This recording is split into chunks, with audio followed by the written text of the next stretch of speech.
Okay, you aren't supposed to judge a book by its cover, but covers give us hints about a book, the genre, the style of writing, a sense of the time.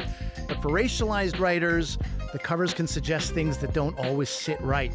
Today on the show, how racism appears on our bookshelves.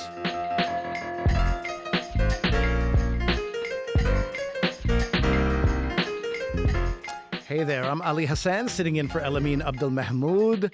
This is Commotion. Okay, I think we can agree that really good book design is powerful. It tells you, the reader, something about the story. It can make a difference in whether a book makes the bestseller list. And as a writer, it's the face of your book. It's an emotional thing. But for writers of color, sometimes your racial identity shows up on your book cover in ways that feel like stereotypes, or worse, like marketing tactics. Tajja Isen just wrote about these very questions for The Walrus, and author Jael Richardson is here to talk about this too. Welcome back to Commotion to both of you. Thanks for having me. Okay, Tajja, nice to have you here as well. I'm going to ask you first. I want to quote a line from your piece that stood out to me. You wrote, "There persists the sticky question of how explicitly a writer's identity should be signaled on the cover." Can you, in public radio speak, unpack that for us a little bit? Totally. So in book publishing, if the author is a writer of color, it kind of doesn't matter what the genre of the book is, or even the subject matter of the book, what it's about. The question of, projecting the writer's identity onto the cover in some capacity almost always comes up. And sometimes that makes sense. Sometimes it's, it might be something the writer wants. It might have something to do with the subject of the book. It might be about identity in some capacity. But quite often, as I learned, while reporting this piece, it doesn't. It's a sort of default assumption that puts the writer in a weird position where they have, their people on their publishing team often thinking that their identity has to be signaled somehow on the cover, and the writer's sort of thrust into this weird position of having to advocate for themselves and honestly trying to, educate the team about why that might feel not that great or like they're being stereotyped. Sure. And actually, Jael, can you give us some concrete examples of the stereotypes that you've noticed that show up on book covers? Yeah, and it's interesting. I mean, Taj's piece is so great. She provides some examples in there. There's the lotus flower for Asian authors is often used. There's, I think, for a lot of Black writers, especially those who are writing in Africa or about Africa, there's like this acacia tree or the big tree on the sunset, like Lion King style, and then I think you also see like patterns, and it's a kind of laziness, to be honest, where, LGBTQ stories are all like hot pink or have like hot pink lettering, and, Black writers, it's black and white and red. It's these very serious, somber kind of colors that are used. And so it's these sort of patterns that publishers get into that are almost habitual and not pulling at the uniqueness of the piece or the book. Right. And Tajja, in your piece, you spoke to authors and designers about this. Can you tell us a couple of their stories?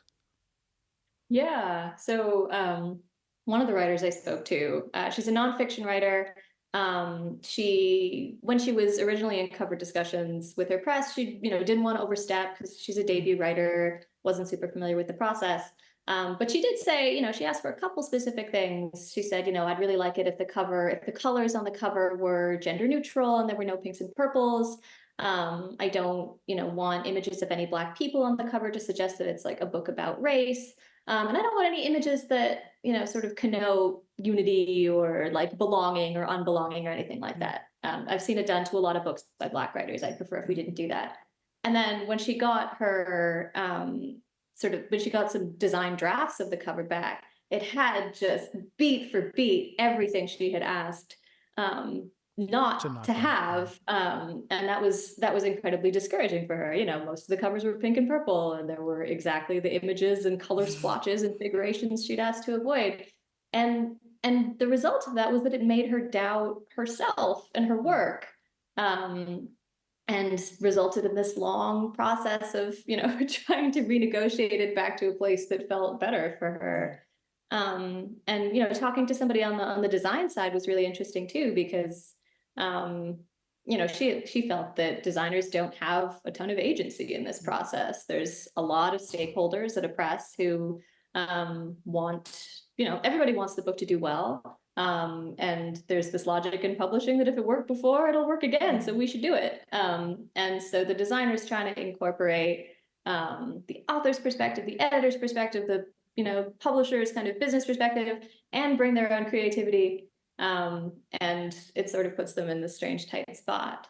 Yeah. You have a colleague as well, Tajja, at the Walrus, Michelle Sisa, who she's a fellow journalist. And as a Cree writer, she noticed that the font papyrus is often used for Indigenous books. What did she say about that? Yeah, she sent me like, I don't know, half a dozen examples. And so she noticed that, in just her own reading and research about Indigenous life and history, the same font kept cropping up on the cover. And to her, it's a font with very strong visual connotations. And those connotations sort of, by implication, get projected onto an image of Indigenous people. And the font looks antiquated and it looks unrefined. And Michelle made this really smart point about the visual language of design, where, she observed that if you're sort of projecting something visually, you can kind of get away with saying things that are like, wouldn't be okay if you were saying them explicitly. You can just sort of signal it visually somehow and just kind of sneak it on through. And she, she thinks that the papyrus font is very much one of those things. It's like, it sort of says the thing that somebody, might want to say, but can't, in a kind of bad way. I'm sad to realize only at this stage of my life that I've been mispronouncing papyrus for this many years, but thank you for that, for subtle correction. Yeah. Jael, let's dive into this this book cover design process. The author, it might surprise people to know this, the author does not have a direct access to the book designer. I wrote a memoir, as you're well aware. Yeah. It has a cover, and my editor was just like, here's what we were thinking. And I didn't even know who we is. I didn't know who they are, but I'm like, okay, I'm a debut author. And I'll just turn that responsibility over to this faceless person who has some experience in this world, As it turns out, there is a committee of people, as Tajja is suggesting, who approved this design before it's shared with the author. How did it feel for you as an author in that situation numerous times as you wrote? Yeah, it's been a stressful experience almost with every book in different ways. My first book, they showed me for The Stone Thrower, they showed me 4 covers. This was a memoir about my dad, so I was very passionate about it, debut. And they were so ugly that I admittedly cried, like they were hideous. And I think I cried because I wasn't sure I was going to have much say. And we went back and forth a little bit, couldn't find anything. And then they sort of took a break. We took a few weeks, came back, and we landed on a cover that I love. So it ended up being a positive experience because I felt heard and I was able to contribute to some of the revisions that happened. But I've been in other situations where the cover comes back, I hate it, or it just isn't right. I shouldn't say I hate it. I'm not like this diva. I judge books by their cover. So when a cover comes to me and I don't like it and I wouldn't buy it, I certainly don't want that cover for a book that I've spent years writing. So, one time it happened and I sort of said, I don't like it. And I asked other people, I sort of gave friends and family, they kind of agreed with my take. And when I presented to the publisher, they were kind of like, well, everybody here loves it. So, and so there's this feeling that you can't actually shape the book that you've created. And sometimes there's even like an inability to communicate. Well, usually you're kept from even knowing who the designer is, communicating with the designer who may or may not have even read the book. And it's really interesting. It also happens in children's literature with your illustrator who is doing half the work. You don't pick the illustrator. You can't necessarily contribute to suggestions. Sometimes they're open to them, but you have no contact with them at any point in the process. So depending on how long you have once the initial revisions or once the initial cover or book comes to you, you may not even be able to make a change in like what becomes 50% of your story. You did say something in there that is super interesting in terms of how important it is for an author to be able to advocate for their cover, which is that you will walk away from a book if you don't like the cover. And I'm sure you're not alone in that. Yeah, I think I will definitely put a book back. I say it all the time. I judge books by their cover every day, all day, twice on Sundays. So I'm very picky about them, even in my work at the Fold and curating, I'm very picky about the covers that come because I watch people pick up books that don't have nice covers and they will put them down and they will not buy them. And that's a big thing to consider. Yeah. Let's talk about this, Tajja. In your Walrus article, you reference another piece from The Atlantic, where they did a study that found that novels by racialized writers in the U.S. rose from just about 12% in 2019. They're now at 25% in 2023. But the article goes on to suggest that we are hitting a wall with diversity in publishing. So how does this conversation about book covers fall into the greater conversation that people are having about the lack of diversity in publishing as a whole? Yeah, I mean, I think that in general, there's a consensus that the push to diversify publishing, or the most recent push to diversify publishing that we saw starting around 2020, and which is a kind of cyclical thing that comes around we could sort of go back decades and see similar things happening, but there's a general consensus that it's sort of hit a wall, and what that piece kind of hypothesizes and worries about is that this incredible sea change that we've seen over the past 4 years. We're now going to see things kind of start rolling back because in a lot of cases, those books that were acquired and the editors that were hired to acquire them, and even the fact that the job of acquiring them was like assigned to editors of color who were hired. Not all those books did really well because those authors and editors weren't given the support that they needed. And so now, I think in terms of cover design, like if there's a general risk that we're going to see losses in those gains of diversity in publishing, there's a risk that cover conversations will sort of they might trend more stereotypical as well. Like if there's if publishers feel like we took this risk, it didn't work, we lost some money, then there's, they're going to be sort of even more committed to their logic of risk aversion, where like, oh, well, we usually treat books by writers of color this way, and we've done it in the past, and those books sold really well. So there's a business case for doing it again. And I think, that logic is really, it hems in so many people. It hems in writers, it hems in editors, it hems in designers. It's very difficult to kind of, even do good creative work under those conditions. And yeah, there's like, it's so important to kind of talk about these issues. Otherwise, it'll sort of become even more difficult for marginalized writers who are trying to tell their stories. We have about half a minute left, Jael. I wanted to give the last word to you. 10th anniversary of the Festival of Literary Diversity is coming up. That's the festival you founded and you run. Congratulations on that. Thank you. What are your thoughts on what book covers tell us about how much progress we've made or the publishing industry has made? Yeah, I think there's two things that are going on that are really tricky to navigate. One, I think the publishing industry has been historically struggled to strategically navigate the changes in the industry. So competing against film and television, how do we do that? How do we succeed? How do we make all the books that we create do well? And on the other side, they've been historically lacking in diversity and social justice work. And so you're trying to do these two things at the same time, except that the one thing that really depends on is strategy and successful strategy. And if you're not doing that well, then when you try to do the social justice work well, the whole thing kind of falls apart. So I think that's one of the things that we're dealing with. All right, friends, thank you so much for your time today. Thank you. Tajja Isen is the author of the book Some of My Best Friends. You can read her essay, The Hidden Racism of Book Cover Design, in The Walrus. And Jael Richardson is the author of books like Gutter Child, Because You Are, and The Stone Thrower.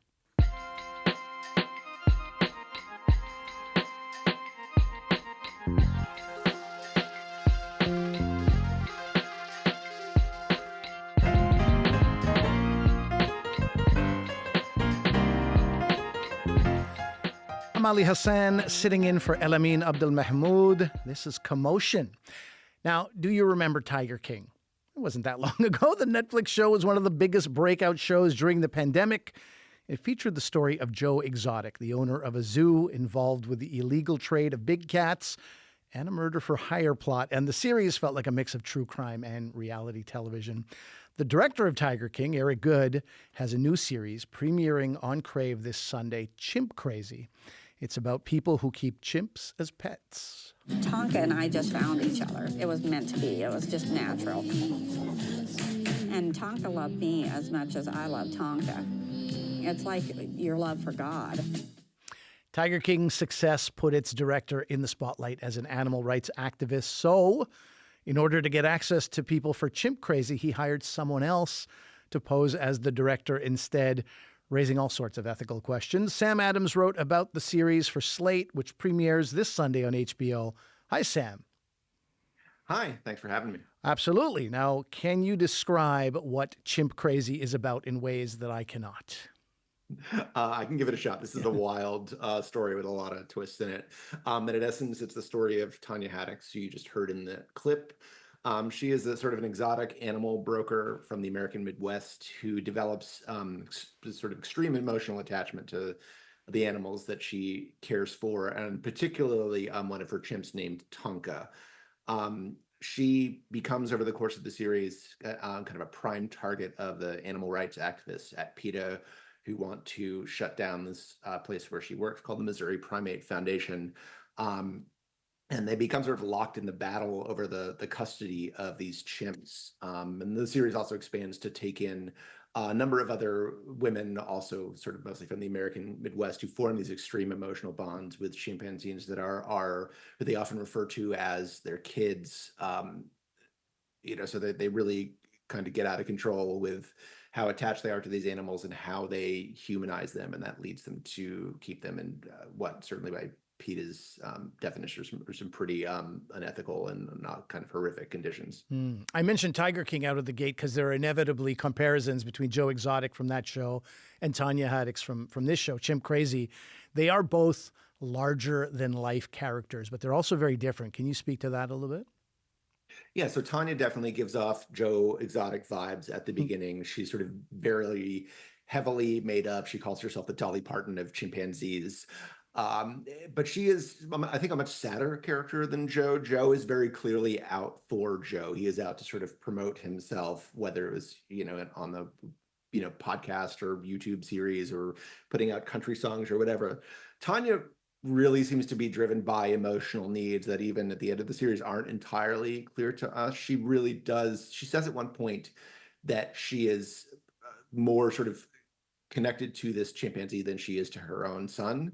And then they interview her son, and her son says, yeah, that's true. I believe that. So there's a lot going on emotionally under the surface here, and it does make this, I think, a more emotionally complicated and more tragic in some ways story. Sam, I almost rewatched the first episode of Tiger King last night in prep for our chat. And then I said, no, I'm going to have more respect for myself and my time than that. I don't need to rewatch that. But it is interesting that this director, Eric Goode, felt he had to get somebody else to pretend to be the director in order to make Chimp Crazy. Why did he have to do that?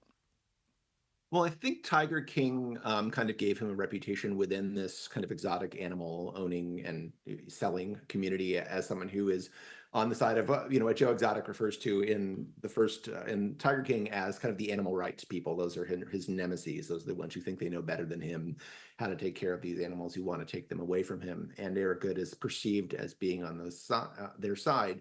So Tajja is someone who feels very kind of like persecuted by PETA, wants to get her side of the story out, which is why she agrees to be part of this documentary. But I think if she knew that Eric Goode was the person behind it, she would not trust him to certainly present her side of the story as she wants it to be presented. Yeah, and you talk about in this piece how this deception puts the audience in a place where they're waiting for it to be justified, right? Essentially waiting for Tajja to do something unethical or illegal. Now, while honoring the unspoken bond that we have of no spoilers with our audience, with the HBO audience, maybe you can tell me, how did you feel watching this deception unfold on screen? I mean, the series does let you in on this deception from the beginning, so I think that is a point in its favor. You are aware of it. You are, by watching, sort of complicit in it, which puts you in interesting, if uncomfortable position. But it is a little bit like watching, kind of being part of like an undercover police operation, except that this is just, you know, a filmmaker who's getting money from HBO and not somebody who's governed by any sort of laws or regulations. So the sort of the tacit assumption is that if we find out that Tajja Haddix is doing something really terrible and either illegal or extremely unethical, then this deception will have been justified. But you are constantly watching the people who are making this movie lie to her about who they are and what their intentions are. And that is a tough thing to be a part of, even if you're not directly responsible for it. You know, I'll tell you this, it's an interesting week for me personally. I just listened on Tuesday to an interview with John C. Reilly on Conan's podcast. It's from a few months back, and he was talking about his experience working with a chimpanzee many years ago on Walk Hard. So it's been a pretty heavy chimpanzee week for me personally. But John was talking about this scene where he films with the chimpanzee, and it's very sweet and it's soft. And the director says, you know, you're being soft. The chimpanzee's sweet. It's marshmallow and marshmallow. You kind of have to go after the chimpanzee. So he changes his tone for the next take, and he goes to the chimpanzee. He goes, you suck. All you do is touch yourself and eat fruits. You don't even love me. And he went after him, and the chimpanzee left, went to his trailer, and didn't come out. And the trainer was like, you're going to have to go apologize to this chimpanzee. And it sounds kind of funny when he's describing it all, but it speaks to how human-like they are and how sensitive they are. And I also bring that up because in Chimp Crazy, actor Alan Cumming is featured quite a bit. Well, tell me what his role is as an actor. Yeah, well, chimpanzees are so close to humans in some ways. Tajja Haddix in Chimpanzee refers to Tonka, the chimp who I mentioned earlier, as a humanzee, sort of half human, half chimpanzee, which is not accurate in any way, but it does feel accurate. So Alan Cumming is someone who worked with Tonka, who appeared in a number of Hollywood movies when he was young as he's one of the chimps in George of the Jungle, and he was essentially Alan Cumming's co-star in a movie called Buddy that was made in the late 1990s. So, and Alan Cumming talks about forming this incredible emotional bond with this animal. So he really understands that, and at the same time realizes 30 years later that that is now considered a completely unethical thing to do. They don't use real chimps in movies anymore. They use CGI. So he kind of represents, and he is a regular character in Chimp Crazy all through all 4 episodes, and he kind of represents sort of a medium position, both sides of the story, because he absolutely understands how you can get to that place where you think this chimp is human, where you think you have this emotional bond with them, and in some way you do, but also this is a wild animal, and it is not a person. They feel like, you know, cuddly little toddlers when they're little, and they're still like toddlers when they're 200 pounds and capable of throwing a full-grown human across the room. And I think many of us are guilty of that. At that point, and it becomes very dangerous at that point, both for the chimps and for humans. I'm certainly guilty of thinking chimpanzee and thinking baby all the time, but they grow up to be 200 pounds and very strong and not really sort of, you know, domesticatable. That's something worth mentioning. And also in this last minute that we have, I did want to say, you know, you write that it leaves a little bit of a bad taste in your mouth, the show. But I do also want to ask you, overall, do you feel like it was something worth watching? I do think it's worth watching. It gets into some other stories about some sort of notorious cases in the U.S. where people tried to keep, you know, chimps in their homes for 10 or 15 years, and they went horribly, tragically wrong for both humans and the chimps. And I think that's a really valuable context to put this story in.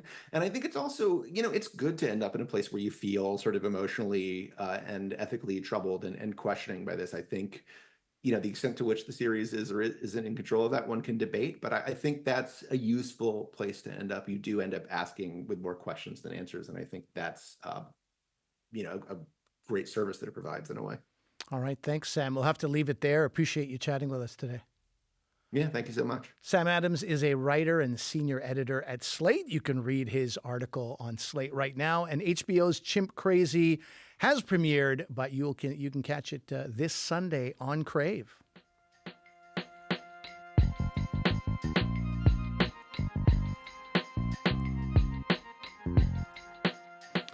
And that is it for the podcast today. Remember that you can listen to any episode of Commotion anytime, wherever you get your podcasts. You can also check us out on YouTube and Instagram. We're at Commotion CBC. I'm Ali Hassan, sitting in for Elamin Abdul Mahmoud, and I'm going to see you again tomorrow.